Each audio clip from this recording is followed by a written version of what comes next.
Losing out on a home or getting kicked out of your rental based on discrimination because of your color, disability, or another factor, well, it happens in Wisconsin. And the number of people telling the state they're experiencing housing discrimination like this is on the rise. Investigative reporter Naomi Coles joins us now with the numbers. Naomi?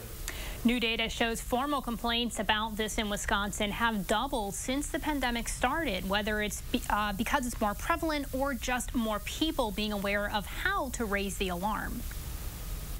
A particular case we've had in the Green Bay area is a family, children with autism. A homeowners association told them they couldn't build a fence in their own yard to keep their children from running away when playing outside. And that's turned into a federal lawsuit. And one they'll likely win based on the preliminary injunction, as often happens when housing discrimination hits the courts.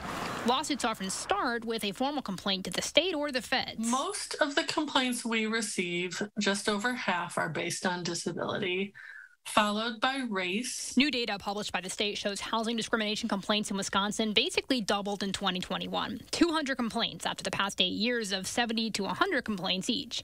This year is on track to hit a similar high. That's discrimination based on disability, race, sex, and more, with a particular category rising quickly. During the pandemic, we have seen a marked rise in complaints that involve sexual harassment. Those women were very reluctant to come forward. They feared no one would believe them. They feared that the landlord would retaliate. We've taken complaints from women who've been told that they need to send their housing provider nude photos in order to get a repair made. Erica Sanders works at the Fair Housing Council, which helps the state investigate these complaints. Some go on to pursue lawsuits where attorneys like Rock Pladel step in. It usually is not a good reason for a landlord or whoever to deny an accommodation if the person has the right kind of documentation saying they have a disability-related need. Experts say this kind of discrimination can cause massive trauma, like one client in Madison discriminated against for being black. He didn't know who he could trust anymore.